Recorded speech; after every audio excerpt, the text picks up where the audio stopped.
오늘 우리가 함께 나눌 말씀은 데살로니가전서 1장 1절로 10절 말씀입니다. 바울과 실로아노와 디모데는 하나님 아버지와 주 예수 그리스도 안에 있는 데살로니가의 교회에 편지하노니 은혜와 평강이 너에게 있을지어다. 우리가 너희 모두로 말미암아 항상 하나님께 감사하며 기도할 때에 너희를 기억함은 너희의 믿음의 역사와 사랑의 수고와 우리 주 예수 그리스도에 대한 소망의 인내를 우리 하나님 아버지 앞에서 끊임없이 기억함이니 하나님의 사랑하심을 받은 형제들아 너희를 택하심을 아노라. 이는 우리 복음이 너희에게 말로만 이른 것이 아니라 또한 능력과 성령과 큰 확신으로 된 것임이라. 우리가 너희 가운데서 너희를 위하여 어떤 사람이 된 것은 너희가 아는 바와 같으니라. 또 너희는 많은 환난 가운데서 성령의 기쁨으로 말씀을 받아 우리와 주를 본받은 자가 되었으니 그러므로 너희가 마게도냐와 아가야에 있는 모든 믿는 자의 본이 되었느니라. 주의 말씀이 너희에게로부터 마게도냐와 아가야에만 들릴 뿐 아니라 하나님을 향하는 너희 믿음의 소문이 각처에 퍼졌으므로 우리는 아무 말도 할 것이 없노라. 그들이 우리에 대하여 스스로 말하기를 우리가 어떻게 너희 가운데에 들어갔는지와 너희가 어떻게 우상을 버리고 하나님께로 돌아와서 살아계시고 참되신 하나님을 섬기는지와 또 죽은 자들 가운데서 다시 살리신 그의 아들이 하늘로부터 강림하실 것을 너희가 어떻게 기다리는지를 말하니 이는 장래의 노하심에서 우리를 건지시는 예수시니라. 아멘. 저는 우리 교우들의 가정을 신방할 때마다 잊지 않고 꼭 하는 축복 기도가 있습니다. 하나님, 오늘 방문한 이 가정이 하나님 보시기에 아름답고 믿음의 공동체 가운데서도 칭찬받고 덕을 세우며 무엇보다도 세상 사람들이 보기에도 부러워할 만한 믿음의 명가, 은혜의 명가를 이루게 하여 주시옵소서. 여러분, 하나님 보시기에 아름다운 가정은 어떤 가정일까요? 하나님의 형상대로 지음받은 우리가 날마다 하나님의 성품을 닮아갈 때 하나님 보시기에 아름다운 가정이 될 수 있습니다. 두 번째로 세상 사람들이 보기에도 정말 부러워할 만한 가정은 이런 가정입니다. 어두운 세상의 빛으로 오신 예수님처럼 세상의 빛과 소금으로 사는 가정이 될 때 세상 사람들이 보기에도 크리스찬 가정은 달라도 뭔가 다르다 라고 부러워하는 가정이 될 수 있는 것입니다.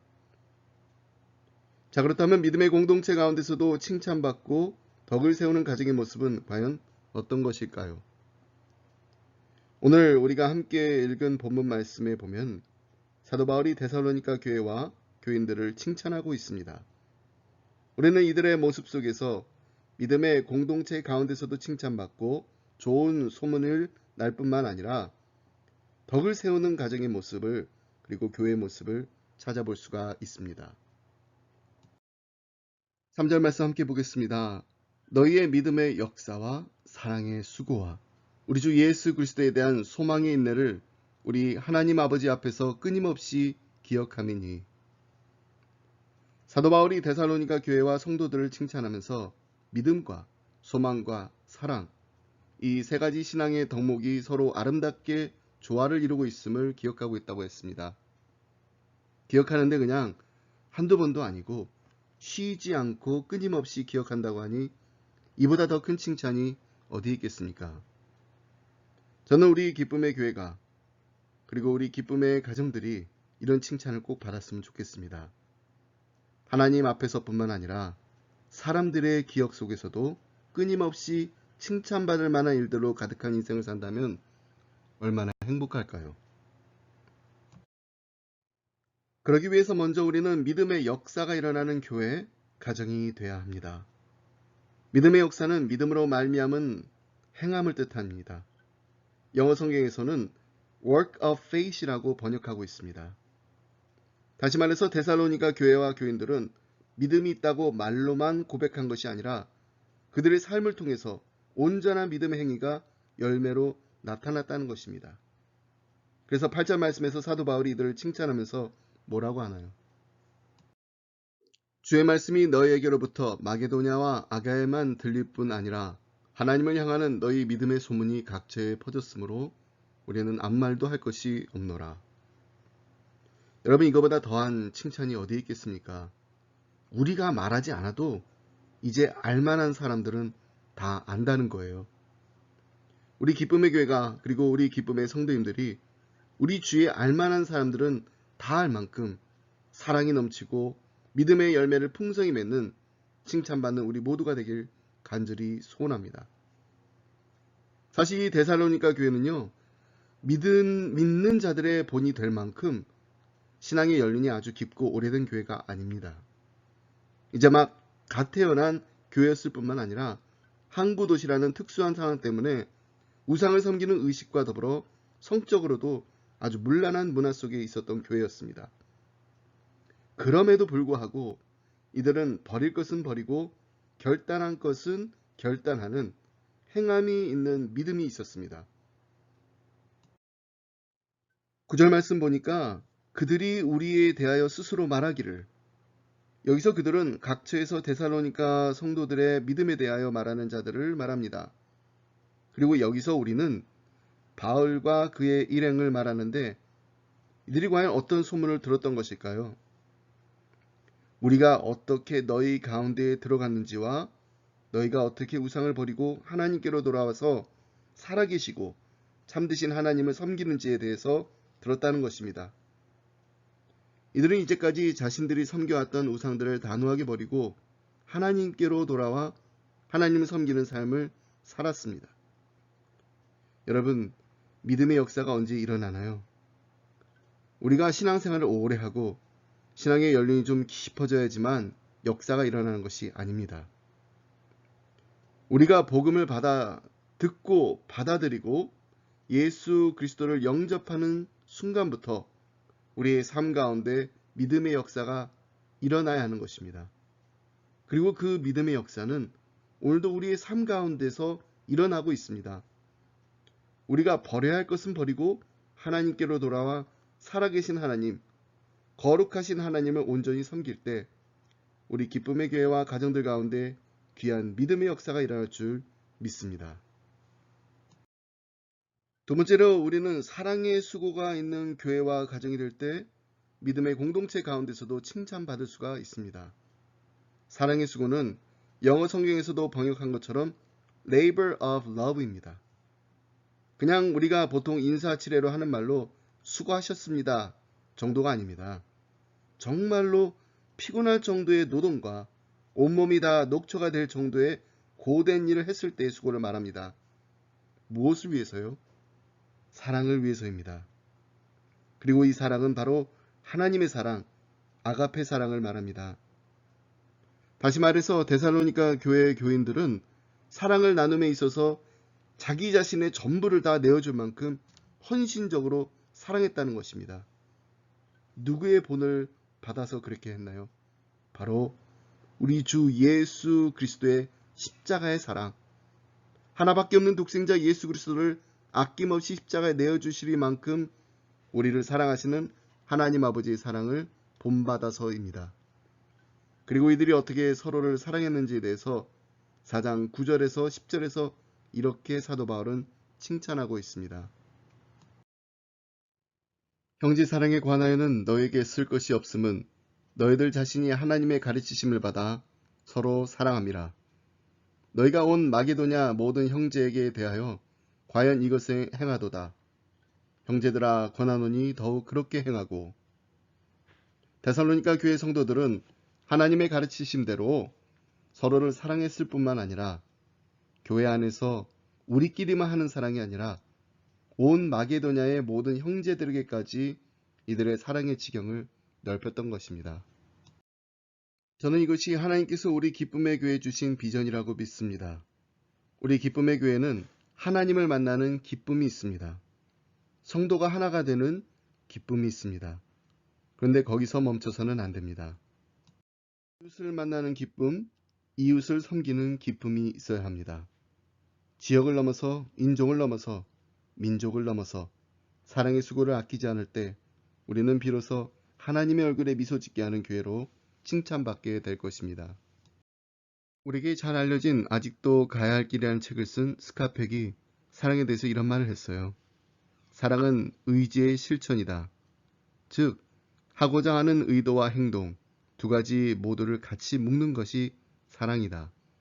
사랑은 자기 자신이나 또는 타인의 정신적 성장을 도와줄 목적으로 자기 자신을 확대시켜 나가는 의지이다. 어떻게 보면 데살로니가 교인들의 사랑의 지경을 넓힐 수 있게 했던 원동력이 바로 여기에 있습니다. 사랑의 지경을 넓히기 전에 나를 먼저 확대시켜 나가는 사랑의 수고가 있었던 것입니다. 우리는 사랑을 함에 있어서 얼마만큼의 수고를 하고 있나요? 얼마만큼의 사랑의 지경을 넓혀가고 있습니까? 혹시 우리의 사랑의 수고와 사랑의 지경은 내가 아는 사람들에게만, 나와 친하고 나와 가깝고 내가 사랑하는 사람들에게만 국한되어 있지는 않습니까? 이제 우리 사랑의 수고와 지경을 내가 모르는 사람들에게도, 내게 아무런 유익을 가져다 줄 수 없는 사람들에게도, 그리고 나를 힘들게 하고 내가 도저히 용납할 수 없는 사람들에게도 넓혀나가는 기쁨의 가정들이 되시기를 주님의 이름으로 축복합니다. 마지막으로 우리는 소망이 인내가 있는 교회와 가정이 될 때 믿음의 공동체 가운데서도 칭찬을 받을 수가 있습니다. 데살로니가 교인들은 외부로부터 오는 핍박 가운데서도 장차 재림하여 면류관을 주실 예수 그리스도를 소망하였기에 인내로서 이겨낼 수 있었습니다. 그리고 이들은 환난 중에서도 성령님께서 주시는 기쁨으로 말씀을 받아들여 주님과 바울 일행이 보여준 본을 따라 살았기 때문에 다른 교회들에게도 본이 되었습니다. 6절과 7절 말씀 함께 보겠습니다. 또 너희는 많은 환난 가운데서 성령의 기쁨으로 말씀을 받아 우리와 주를 본받는 자가 되었으니 그러므로 너희가 마게도냐와 아가야에 있는 모든 믿는 자의 본이 되었느니라. 여기서 말하는 많은 환난은 실제로 데살로니가 교회에서 일어난 환난들을 말합니다. 바울 일행이 복음을 전할 때 복음의 적대적이었던 유대인들로 인한 핍박과 그 도시의 이교도들로부터 당한 극심한 고난을 말합니다. 그런데 이들이 겪었던 환난이 얼마나 극심했었는지를 환난으로 번역된 헬라어 단어 들립시스를 보면 잘 알 수가 있습니다. 들립시스는 포도주를 만들기 위해서 포도를 틀에 넣고 압박하여 완전히 으스러뜨리는 것을 의미하는 단어입니다. 그냥 보통 이 정도면 참을만 하다가 아니라는 것입니다. 정말 온 마음과 온 몸이 다 부셔질 것만 같은 도저히 말로는 표현할 수 없을 정도의 고통을 말합니다.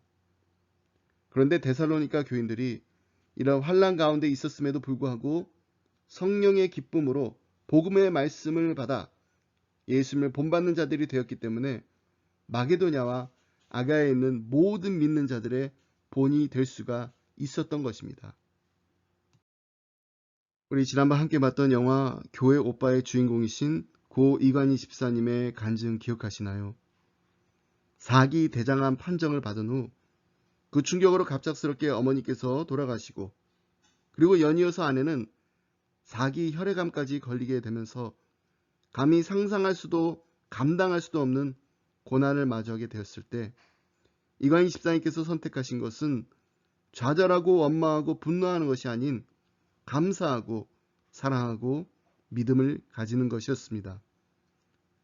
고난 앞에 서지 않고 예수 앞에 서다라는 포스터 카피처럼 가혹한 시련 속에서도 믿음을 굳게 지켜냈던 고 이관희 집사님의 스토리를 들으면서 우리 모두가 다시 한번 신앙인으로서 우리가 가져야 할 삶의 자세가 무엇인지를 깨닫게 되었습니다. 그것은 바로 우리 앞을 가로막고 있는 고난과 역경과 시련 앞에서 예수님을 바라보며 예수님만 바라보며 살아가야 한다는 것입니다. 베이직교회 조정민 목사님께서 쓰신 고난이 선물이다라는 책에 이런 내용이 있습니다. 고난은 정금이 되는 지름길입니다. 누가 고난을 원하겠습니까? 그러니 고통스러운 사람에게 다가가 고난이 선물이다라는 말을 쉽게 해서는 안 됩니다. 깊은 고난 가운데 있는 사람에게는 고난을 함께 해주는 사람이 필요할 뿐입니다. 그가 들려주는 위로의 말보다 그의 눈물, 그의 한숨, 그의 온기가 진실로 위로가 됩니다. 눈물겨운 어려움에도 불구하고 고난을 이겨낸 사람들은 그 고통스러운 시간을 되돌아보며 회상합니다. 지나고 보니 정말 고난은 선물입니다. 우리 인생 가운데 고난이 면제된 사람은 없습니다. 고난은 모두의 이야기입니다. 하지만 고난은 유익입니다. 인생의 행복은 대부분 성취의 욕구가 충족될 때 찾아오지만 더 깊이 들어가 보면 실은 고난감내 지수가 낮아서는 결코 맛볼 수 없습니다. 그래서 고난은 피해서는 안 될 선물입니다. 14번 두드려 맞으면 14K가 되고 18번 두들겨 맞으면 18K가 되고 24번 두드려 맞으면 순금이 됩니다. 고난을 치워달라고 기도하기보다 고난을 이기게 해달라고 기도하고 저 사람을 치워달라고 기도하기보다 저 사람 품게 해달라고 기도해 보세요. 그 기도는 반드시 응답됩니다. 여러분, 환난은 인내를, 인내는 연단을, 연단은 소망을 낳는다고 했습니다. 우리가 환난 가운데서도 소망을 잃지 않는 것은 우리가 믿고 의지하는 하나님은 우리의 모든 형편을 다 알고 계실 뿐만 아니라 늘 보호해 주시고 늘 돌봐 주실 것이라는 확신이, 믿음이 있기 때문입니다. 그리고 그 하나님께서는 언제나 우리와 함께 하시는 하나님이십니다. 그래서 다윗이 시편 23편에서 이렇게 노래할 수 있었던 것입니다. 내가 사망의 음침한 골짜기로 다닐지라도 해를 두려워하지 않을 것은 주께서 나와 함께 하심이라. 주의 지팡이와 막대기가 나를 안위하시나이다. 이런 믿음의 고백을 할 수 있는 우리 기쁨의 가정들이 다 되시기를 간절히 소원합니다. 말씀했습니다. 믿음의 공동체 가운데서 칭찬받고 덕을 세우며 모든 믿는 자들에게 본이 되는 교회와 가정에는 믿음의 역사와 사랑의 수고와 소망의 인내가 있습니다. 우리 기쁨의 교회와 가정들이 이 귀한 역사와 수고와 인내의 열매를 맺을 뿐만 아니라 하나님의 자랑이요 하나님의 기쁨이 되는 축복이 함께 하시길 주님의 이름으로 축복합니다.